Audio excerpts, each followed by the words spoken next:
ભૂતકાળના બધા રેકોર્ડ તોડીને भारतीय जनता पार्टी विजयी बनवाई। तो गुजरात चुनाव में बीजेपी को अब तक की सबसे बड़ी जीत मिली है। जाहिर सी बात है कि इसके पीछे के कई कारण रहे होंगे। इस स्टोरी में बात करेंगे उन 4 रीजंस की जिनकी वजह से बीजेपी ने इतिहास रच दिया। बाकी कमेंट बॉक्स में आप बताइएगा कि इन 4 रीजंस में से आपको कौन से रीजंस बड़े लगे। ये भी बताइए कि आपके हिसाब से वो कौन से रीजंस हैं जिनके बूते बीजेपी ने इतिहास रच दिया। लेकिन सबसे पहले आप अनकट को फेसबुक, यूट्यूब और इंस्टा पे फॉलो जरूर कर लीजिएगा। तो पहला बड़ा कारण मेरे हिसाब से है कांग्रेस की तिकड़ी का टूटना।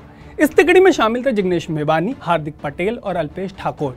2017 का जो चुनाव था उसमें कांग्रेस ने 182 विधानसभा सीटों वाले गुजरात में बीजेपी को 100 सीटों से नीचे ढकेल दिया था।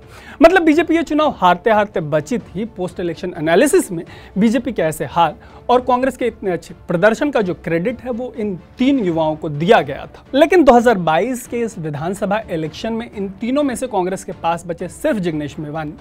पटेल आंदोलन का चेहरा और गुजरात कांग्रेस के कार्यकारी अध्यक्ष रहे हार्दिक पटेल इस चुनाव से पहले ही बीजेपी में शामिल हो गए थे। वहीं एक समय बिहार जैसे राज्य में all India Congress committee secretary रहे अल्पेश ठाकोर ने 2019 में ही कांग्रेस को टाटा बाय बाय कर दिया था।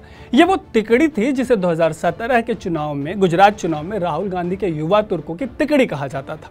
अच्छा, इस तिकड़ी के टूटने के अलावा मेरे हिसाब से दूसरा बड़ा जो कारण है वो कांग्रेस का मैदान से गायब होना है।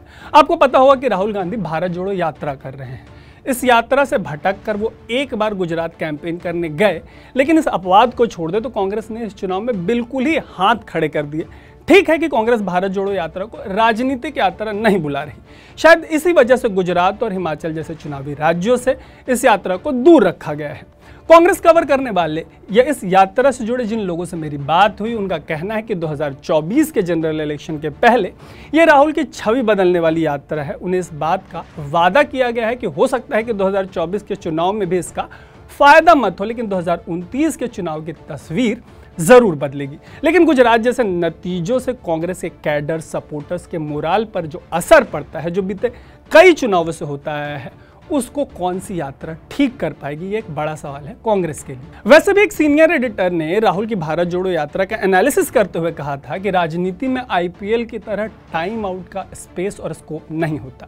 ऐसे टाइम आउट किसी भी पॉलिटिकल पार्टी को बहुत ज़्यादा भारी पड़ सकते हैं। लेकिन जिस कांग्रेस ने आज़ाद भारत में 2/3 समय तक सरकार चलाई है, उसका अपना गुना गणित होगा। तो इसे यहीं छोड़ देते हैं और चलते हैं अगले कारण पर। एक बड़ा कारण मेरे हिसाब से ये है कि बीजेपी के खिलाफ किसी तरह का आंदोलन नहीं चल रहा। ना तो कोई किसान आंदोलन चल रहा है और ना ही कोई पटेल आंदोलन चल रहा है।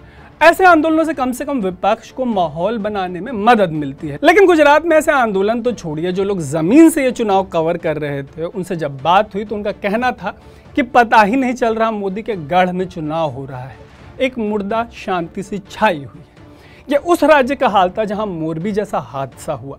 ये उस राज्य का हाल था जहां गुजरात दंगों के दौरान गैंगरेप का शिकार हुई बिल्किस बानो के गुनहगारों को बरी कर दिया गया।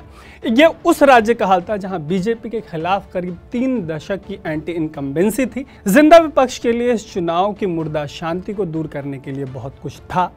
लेकिन हम अगले कारण की तरफ बढ़ते हैं और वो कारण है पीएम नरेंद्र मोदी। आपको याद होगा कि कैसे इधर यूपी में चुनाव के नतीजे आए थे और उधर पीएम नरेंद्र मोदी गुजरात में रोड शो करने पहुंच गए। नरेंद्र मोदी के दौर में बीजेपी चुनाव लड़ने की मशीन बन गई है। ऊपर से वो गुजरात से आते हैं पीएम नरेंद्र मोदी।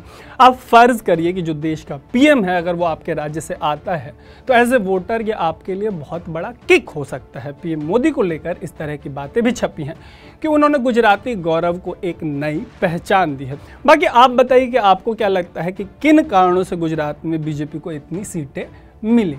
ऐसे ही एक्सप्लेनर्स के लिए देखते रहिए अनकट। मेरा नाम है तरुण।